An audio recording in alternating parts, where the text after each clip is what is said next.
네, 올해 우리 선교적 교회 세상을 향해 가라라는 표어로 힘차게 출발했는데요. 올해는 우리 상당교회와 우리 성도들이 그 표어에 발맞추어서 변화와 성장 가운데로 나아가실 수 있는 귀한 한 해가 되시길 주의 이름 축복합니다. 여러분, 교회는요, 항공모함과 같습니다. 교회는 사랑의 유람선이 아닙니다. 우리끼리 좋아서 교제하고 복 누리는 것이 목적이 되어서는 결코 안 됩니다.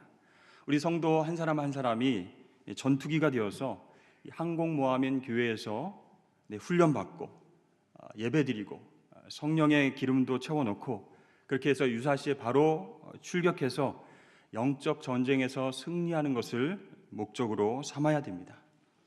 이렇게 예배를 통해서 은혜 받고 또 받은 은혜와 사랑을 다 가지고 세상에 나아가서 빛과 소금의 역할을 감당하는 저와 여러분이 되어야 할 줄로 믿습니다.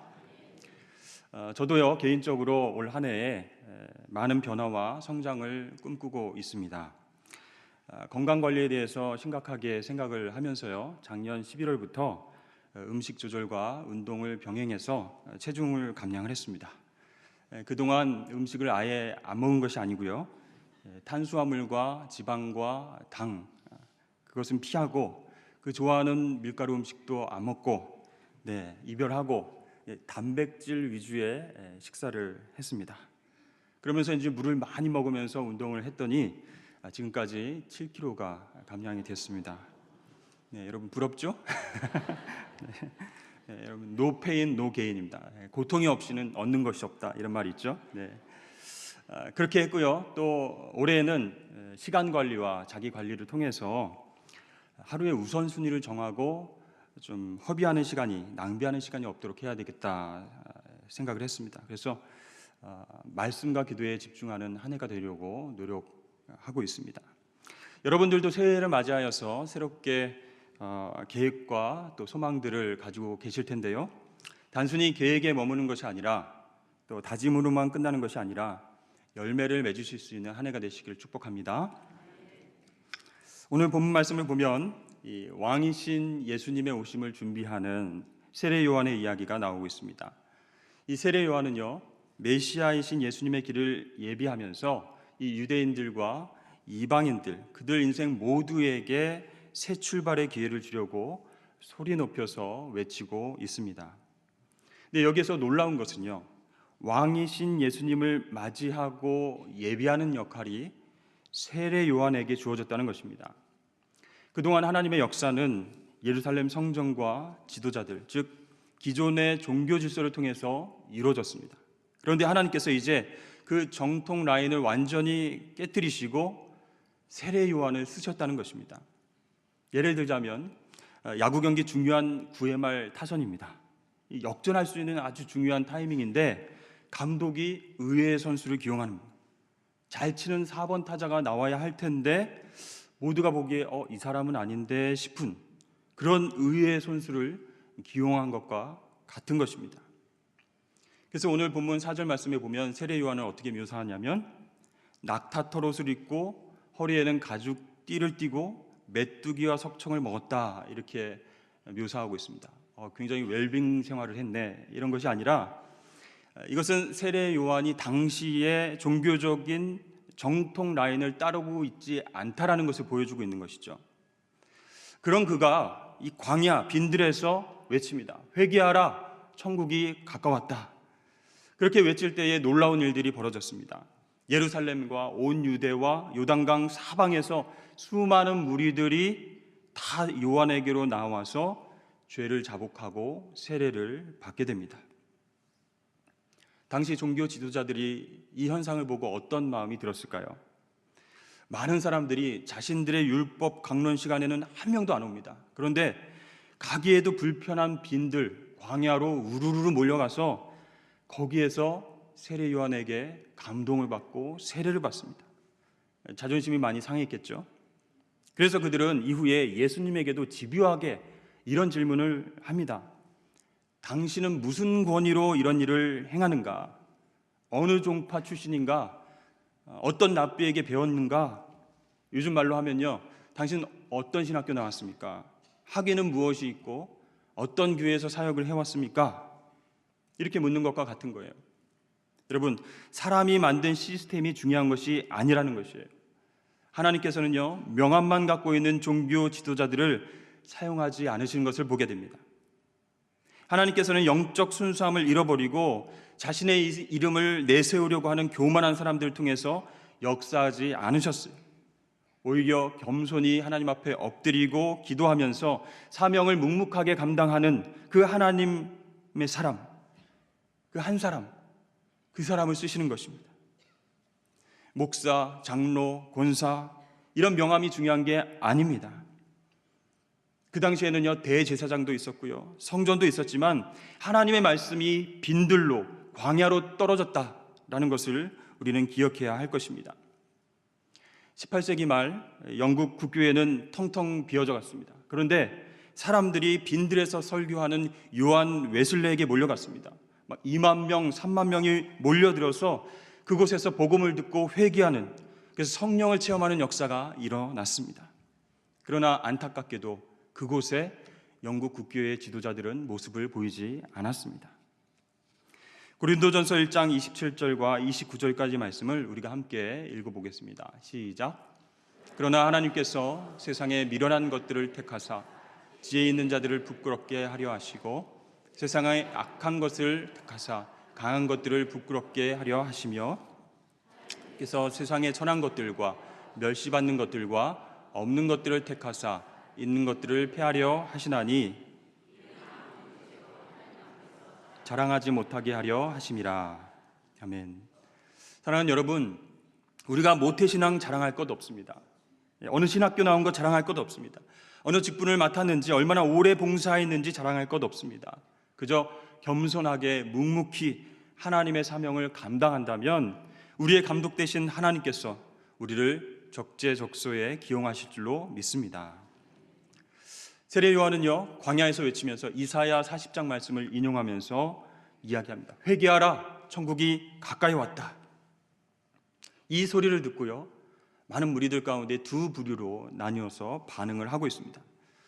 한 부류는 정말 하나님 앞에서 돌이켜야지 하면서 회개의 세례를 받아서 새로운 삶으로 나아갔습니다. 그러나 다른 부류는 그 소리를 미친 사람의 소리로 또는 소음으로 듣고 거부했습니다. 오늘날도 마찬가지입니다.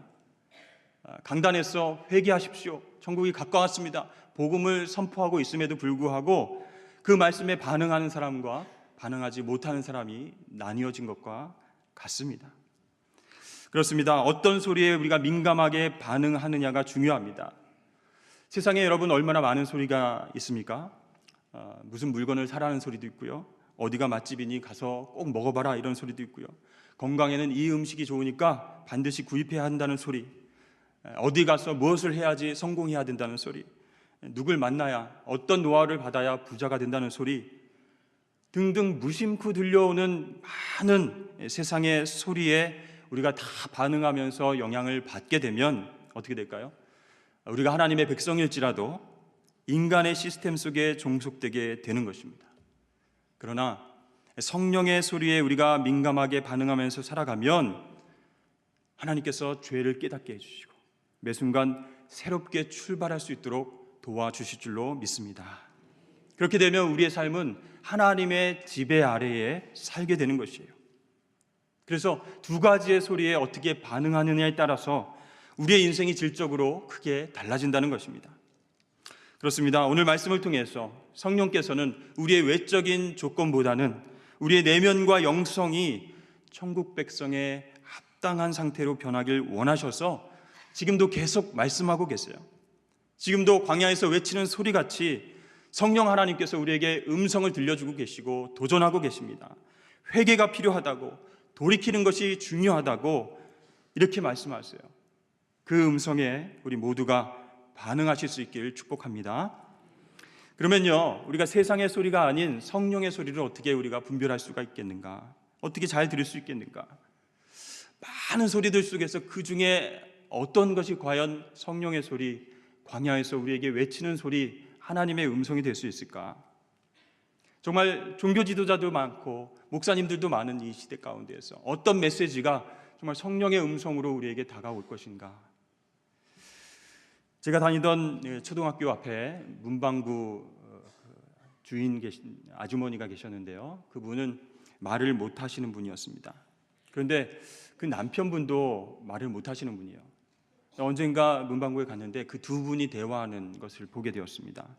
소리는 안 내지만 서로의 표정과 몸짓과 수화를 통해서 자연스럽게 막 대화를 하고 있는 것을 보고 좀 어린 나이에 충격을 받았습니다. 너무 신기했습니다. 그러니까 소리가 없으니까 더 큰 소리로 소통하고 있는 것처럼 보였습니다. 어쩌면 우리는 볼 수 있기 때문에 오히려 귀 기울이려고 하지 않는 것이 아닌가, 보이는 것을 더 신뢰하고 따르려고 하는 것 아닌가 생각하게 됩니다. 볼 수 있기 때문에 듣기 전에 소리를 판단하고, 들으면서도 우리 귀를 의심하고, 들리는 소리도 왜곡할 때가 많습니다. 그러니까 우리들은요, 소리를 들을 수 있지만 못 듣는 사람들이다라고 할 수 있어요. 때로는 내가 본 것이 지금 들리는 소리를 방해할 때도 있고요, 내가 지금 들은 것이 지금 들리는 것을 듣지 못하게 할 때가 있다는 것입니다. 그렇기 때문에 어떤 방법보다도 나의 생각과 마음을 바꾸는 것이 성령의 음성을 잘 듣는 길이라는 것이죠. 여러분 생각해 보세요. 세례 요한이 하나님의 소리를 다 담을 수 있겠습니까? 다 못 담습니다. 인간이고 한계가 있기 때문입니다. 그렇지만 우리의 마음가짐이 중요해요. 그 누구의 소리 속에서도 하나님의 소리가 들어올 수 있다는 그런 열린 생각을 가지고 성령의 음성에 귀 기울이는 사람이 복이 있게 될 줄로 믿습니다. 왜냐하면 그런 마음을 갖고 성령의 음성을 분별하려고 노력하는 그 사람에게 성령 하나님이 역사하세요. 깨닫게 하시고 회개와 변화에 대한 열매를 맺을 수 있도록 우리를 도와주시기 때문입니다.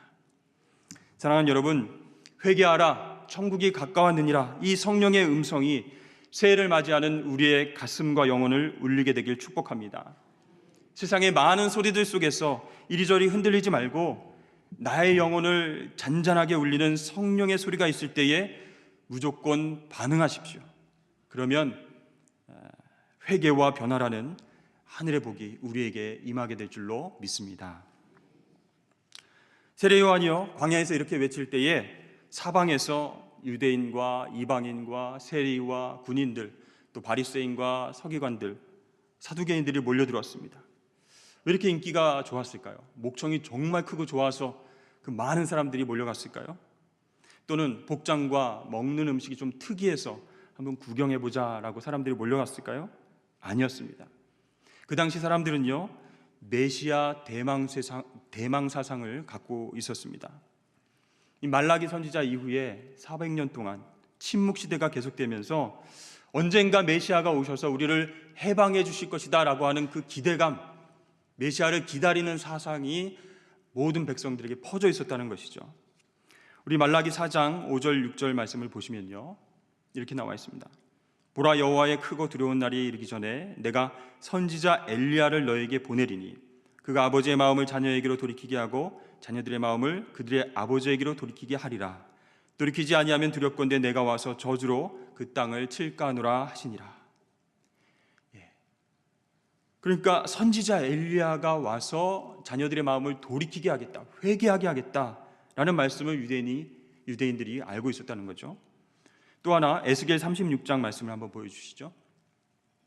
내가 너희를 여러 나라 가운데서 인도하여 내고 여러 민족 가운데서 모아 데리고 고국 땅에 들어가서 맑은 물을 너희에게 뿌려서 너희로 정결하게 하되 곧 너희 모든 더러운 곳에서와 모든 우상 숭배에서 너희를 정결하게 할 것이며. 자, 이러한 구약의 말씀을 알고 있는 유대인들이 세례 요한을 보았습니다.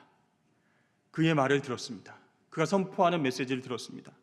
이 구약 성경에 익숙한 사람들은요, 새로운 시대가 왔음을 직감했습니다. 그리고 구약 선지자들의 예언을 떠올렸습니다. 큰 기대감을 가지고 사방에서 세례 요한에게 몰려들기 시작했습니다. 과연 예언대로 엘리야가 나타난 것이다, 그가 물로 세례를 줌으로 인해서 우리의 죄를 깨끗하게 하는 것 아니겠는가, 이런 생각을 갖고 몰려들었습니다. 특별히 여러분, 세례를 주던 요단강이 어떤 곳입니까? 출애굽한 이스라엘 백성들이 드디어 약속의 땅으로 들어가는 첫 관문이었습니다. 제사장들이 언약궤를 메고요, 발을 디뎠을 때에 그 강이 갈라져서 새로운 삶을 약속한 땅, 그 가나안 땅으로 들어가게 되었던 그 장소입니다. 이제 사람들은요, 요단강, 그 의미 있는 요단강가에서 죄 씻음의 세례를 받음으로 인해서 새로운 삶을 꿈꾸게 된 것입니다. 메시아와 함께하는 새 출발을 꿈꾸게 되었던 것이죠. 그래서 사방에서 수많은 사람들이 세례 요한에게 기대를 갖고 몰려들기 시작했습니다. 그런데요, 여러분, 회개의 세례는 사실 구약 성경뿐만 아니라 이 유대 랍비 문헌에도 잘 나와 있지 않는 그런 독특한 용어였습니다. 그 당시에 유대인들은요, 세례를 받지 않았습니다. 당시에 이 세례는요, 유대교로 개종한 이방인들이 거쳐야 되는 필수 예식이었습니다. 유대인들이 생각하기에 이방인들은 굉장히 부정한 사람들이었기 때문에 그들이 유대교로 개종하려면 과거의 부정한 모든 것들을 씻는 예식, 즉 세례가 필요하다고 여겨서 유대교로 개종한 이방인들은 세례를 받도록 했습니다. 그러나 유대인들은 스스로 하나님의 백성이고 깨끗한 사람들이기 때문에 세례를 받을 필요가 없다, 이렇게 생각했어요. 이미 할례를 받았고 이미 선택한 백성이고 율법 아래에 있는 사람이고 의로운 사람들이다라고 생각을 했기 때문에 세례하는 것은 관계가 없는 사람들이었습니다. 그런데 세례 요한이 베푼 이 회개의 세례는 유대인이나 이방인이나 구별 없이 행해졌습니다. 이 유대인들도 죄를 회개하고 또 세례를 받도록 요구했는데요, 이것은요, 이스라엘 사회에 굉장히 쇼킹한 일이었습니다. 충격적인 사건이었습니다. 이렇게 세례 요한은요, 빈들에서, 광야에서 정말 파격적으로 유대인들과 이방인들에게, 그리고 현재를 사는 우리들에게 성령의 음성을 전달하고 있습니다. 회개하라, 돌이켜야 된다, 지금 이 상태로는 안 된다, 그래야 새 출발을 주님과 함께 할 수 있다. 여러분, 이것은 무슨 뜻이겠습니까? 새로운 삶, 새로운 출발을 위해서는 우리의 의지와 노력이 아니라 성령의 음성을 듣고 돌이켜야 한다는 메시지입니다. 그래서 세례 요한은요, 세례를 베풀어 주면서 회개에 합당한 열매까지 맺어라 라고 설교를 하고 있습니다. 회개하고 거기서 끝나는 것이 아니고 구체적으로 뒤따르는 액션이 있어야 된다라고 설교를 하고 있습니다. 그렇다면 오늘날 우리는 무엇에 대해서 회개하고 돌이켜야 하겠습니까? 첫 번째로 우리의 영성이 바로 세워질 수 있도록 회개해야 하는 줄로 믿습니다. 요한은 유대인들도 회개의 세례를 받아야 된다라고 하면서 이렇게 말합니다. 속으로 아브라함이 우리 조상이라고 생각하지 말아라. 내가 너희에게 이르노니 하나님이 능히 이 돌들로도 아브라함의 자손이 되게 하시리라. 참 재미있는 표현이 나오는데요, 히브리어로 돌은 아바님이라고 하고 자녀는 바님입니다. 그러니까 비슷한 운율의 단어를 가지고 지금 워드 플레잉 하는 거예요. 언어 유희를 하고 있는 거예요. 유대인들, 너희들 선민의식만 갖는다고 신앙이 성숙하는 것 절대 아니다. 영성은 어떤 전통과 계보에 얽매이지 않고 지금 역사하시는 성령님에게 어떻게 반응하느냐에 따라 달라지는 것이다. 너에게 그렇게 자랑스럽게 여기는 그 아브라함의 자손이라는 것, 지금 하나님께서 돌들을 가지고도 그 자손들을 만드실 수 있다. 그렇게 중요한 것이 아니다. 그것이 너희의 영성이 되어서는 안 된다 라고 이야기하는 것입니다. 그렇습니다.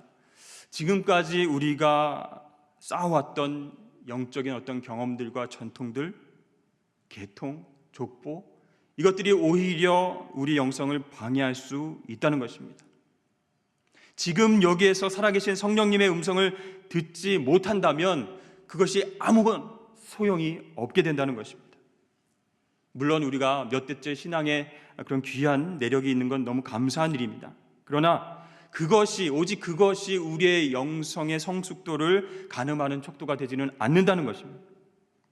그래서 때로 잘 믿고 잘 봉사하던 우리였는데 때때로 바리새인처럼, 사두개인처럼 팔짱을 끼면서 왜 우리들한테도 세례를 받으려고 저 난리를 치는 것인가? 왜 신앙생활 잘하고 하나님 앞에 선한 우리들까지도 다시 훈련 받으라고, 다시 제자 훈련 받으라고 다시 선교하러 가라고 그렇게 이야기하는 것인가 할 수 있다는 거예요. 여러분, 이게 참 중요합니다. 지금도 역사하시는 성령님의 음성에 우리가 반응하지 못하면 오히려 인간이 만든 종교적 시스템에 종속됩니다. 그리고 그 안에서 안주하며 살아가다가 신앙이 점점 퇴보하는 것을 경험하게 된다는 것입니다. 그래서 세례 요한은 지금 성령의 음성으로 우리에게 함께 도전하고 있습니다. 회개하라, 천국이 가까이 왔다. 우리의 영성은 과연 하나님 앞에서 날 것인가, 살아있는 것인가, 성령의 음성에 즉각 반응하면서 순종하고 있는 상태인가, 우리에게 도전하고 있습니다. 두 번째는요, 우리의 소유 재물에 대한 생각이 바뀌어야 된다는 것입니다. 오늘 마태복음에는 안 나와 있지만 누가복음 3장 10절 11절에는 구체적으로 어떻게 회개의 열매를 맺어야 됩니까? 라고 질문하는 사람들에게 세례 요한이 이렇게 얘기합니다. 옷 2벌 있는 자는 옷이 없는 자에게 나눠주라. 먹을 것이 없는 자에게도 그렇게 하라. 무슨 말입니까? 하나님 앞에서 우리의 소유와 재물이 과연 잘 사용되고 있는가를 돌아보라는 것입니다. 왜 그렇죠? 왜 꼭 재물과 돈이 걸려 넘어져야 됩니까? 그 재물과 돈으로 우리가 범죄할 수 있는 가능성이 굉장히 크기 때문입니다. 사실 물질이 있으면요, 우리가 굉장히 편하죠. 그 물질을 통해서 더 많은 선택을 할 수 있고 편리함을 누릴 수 있기 때문입니다.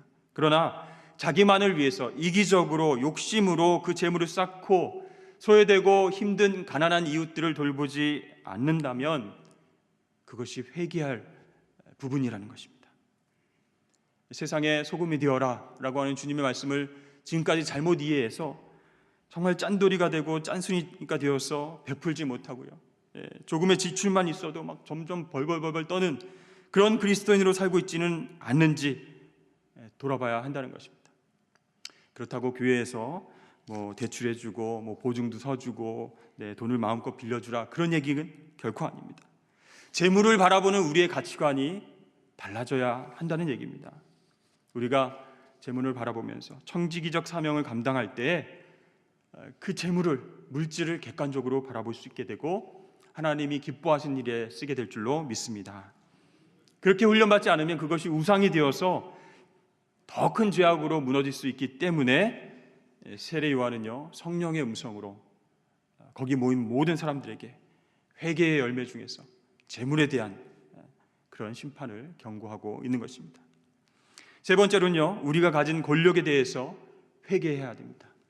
누가복음 3장 12절 14절에 보면 그 앞으로 나온 세리들과 군인들에게 이렇게 얘기하고 있습니다. 부과된 것 외에는 거두지 말아라. 사람들에게서 강탈하지 말고 거짓으로 고발하지 말고 받는 급료를 족한 줄로 알아라. 여러분, 그 당시 세리들은요, 탈세를 전문으로 삼았던 그런 사람들입니다. 그러니까 합법적으로 불법을 행했던 사람들이죠. 어떻게 하면 세금을 많이 매기고 많은 이익을 남길 수 있을까? 그 방면에서는 정말 도 같은 사람들이었습니다. 그리고 군인들은 어떤 사람들이었죠? 자신이 갖고 있는 권위와 힘으로 사람들을 못 살게 굴 수가 있었습니다. 자신의 힘을 과시하려고 공권력을 남용하는 모습을 보였습니다. 오늘날 우리가 가진 힘과 능력도 이렇게 쓰일 수 있다는 거예요. 이러한 힘과 권력은요, 사실 하나님과의 그 참 교제를 방해하는 어떤 죄악의 본질된 부분입니다. 여러분, 우주를 지배하고 통치해야만 하나님이 되는 것 아닙니다. 내 세계에서 내가 중심이 되면 그것이 하나님의 자리에 앉는 것입니다. 자기 마음대로 세상이 돌아가기를 바라고요, 자기 마음대로 되도록 조정하고요, 그 마음대로 안 되면은 갖고 있는 힘을 가지고 갑질하는 사람들, 그 사람들은 이미 자기 나라의 왕이 된 사람들입니다. 그런 사람들에게 신앙 역시 자기 만족의 수단이 될 수밖에 없는 것입니다. 그렇습니다. 이렇게 세례 요한은 세 가지 부분에 있어서 영성과 재물과 권력, 그 부분에 있어서 회개의 열매를 맺지 않으면 임박한 심판을 받게 될 것이다 라고 경고하고 있습니다. 사랑하는 여러분, 사실 우리들에게 이 선포된 회개하라, 천국이 가까웠다 라고 하는 그 메시지는 우리 모두에게 복음입니다. 회개하고 돌이키면 어떤 민족 누구라도 모두 구원을 얻을 수 있는 그래서 새로운 삶으로 나아갈 수 있는 아주 좋은 기회라는 것이죠. 그런데 왜 우리는 새로운 삶으로 나아가길 꺼려하는 것일까요? 왜 성령의 음성에 순종하지 못하고 계속 피하려고만 하는 것일까요? 그동안 쌓여있던 교만과 허영과 죄의 익숙함을 떨쳐내기 싫은 것입니다. 그것들이 점점 쌓이다 보니까 강력한 접착제처럼, 본드처럼 우리 마음 가운데 들러붙어서 드러나면 창피하기 때문에, 힘들기 때문에 계속 숨겨가면서 이 죄성과 교만이 들통나지 않게 살아봐야 되겠다, 숨기고 모른 척하고 그러는 과정 가운데 굳어지게 됩니다. 그러면 성령의 음성에 반응하지 못하게 되는 것입니다. 최근에 개봉한 완벽한 타인이라는 영화를 본 적이 있습니다. 영화를 보신 분들도 계실 텐데요, 40년 지기의 그 동창 부부들과 친구들이 모여서 즐거운 식사 시간을 갖고 교제를 나누는 시간이었습니다. 그런데 한 사람이 제안한 그 핸드폰 게임 때문에 막 드러나는 어떤 일종의 해프닝들을 다루고 있는 영화입니다. 정말 겉으로 보기에는 아무 문제 없어 보이는 그런 관계이지, 부부 관계도 친구 관계도 사실은 서로를 속고 속이고 있었다는 것이 드러나게 됩니다. 그래서 그 영화를 보면서 정말 내가 누구를 안다고 하는 것이 가능한가, 이런 생각이 들더라고요. 또 나는 나를 얼마나 잘 알고 있는가. 이 시대를 살아가는 우리의 어떤 숨겨진 모습들, 가면 안에 있는 우리의 모습들을 적나라하게 보여주고 있다는 생각을 했습니다. 그래서 영화 마지막 부분에 이런 자막이 떠요. 사람들은 공적인 삶과 또 개인의 삶과 비밀의 삶, 이 세 가지의 삶을 산다라고 마무리하고 있습니다. 그 말이 정말 맞다면, 정말 우리 그리스도인들에게 적용된다고 한다면 우리는 세상에서 가장 피곤한 그런 인생을 사는 사람들이 아닐까. 그렇게 세 가지의 삶을 살고 또 종교적인 삶을 살아야 되니까요. 가면을 쓰고 안 그런 척하면서 은인 척, 은혜 받은 척하고 살아야 되니까 얼마나 피곤한 사람들이 되겠습니까? 사랑하는 여러분, 오늘 말씀을 통해서 새로운 삶, 뉴 스타트, 그것은 결국 우리의 의지와 능력이 아니라 성령님의 강력한 회개의 요청에 어떻게 반응하느냐에 따라서 달려있음을 믿으실 수 있기를 바랍니다. 다른 방법이 없습니다. 매 순간 성령의 음성에 귀 기울이면서 우리의 영성은 과연 하나님 앞에서 어떠한가, 우리의 물질과는 과연 어떠해서 어떻게 쓰이고 있는가, 그리고 우리에게 허락하신 그 힘, 파워, 권력, 그 힘으로 갑질하고 있지는 않은가 돌이키시면서 회개할 것이 있으면 회개하고 진정한 새 출발, 주님과 동행해서 승리하는 그런 새해를 맞이하시길 주의 이름으로 축복합니다. 사랑과 은혜가 풍성하신 하나님 아버지, 오늘 말씀을 통해서 세례 요한의 메시지를 통해서 우리가 정말 예수를 잘 믿고 있었다고 착각했지만 우리 영성과 물질과 또한 권력에 있어서 참으로 월권했고 또 하나님 앞에서 교만했음을 바라보게 되었습니다. 아버지 하나님, 회개할 것은 회개함으로 나아가서 성령의 음성에 늘 민감하게 반응하고 순종하여서 새 출발할 수 있는 올 한 해가 될 수 있도록 축복하여 주시옵소서. 그래서 정말 하나님 앞에서 정말 죄의 문제만큼은 다 내려놓고 솔직하게 다 내려놓고 다시금 출발할 수 있는 아름다운 백성들 되어줄 수 있도록 인도하여 주시옵소서. 우리나라와 지도자들을 위해서 기도했습니다. 한국교회와 상당교회의 앞길을 위해서 기도했습니다. 하나님, 우리의 기도에 응답하여 주시고 선교적 교회로 출발하는 이 시점에서 우리 상당교회가 참으로 복음을 갖고 강건하게 아버지 하나님 세상으로 나아가 승리할 수 있는 아름답고 좋은 교회가 될 수 있도록 복의 복을 더하여 주시옵소서. 모든 것 주님께 부탁드리며 예수님의 이름으로 기도드립니다. 아멘.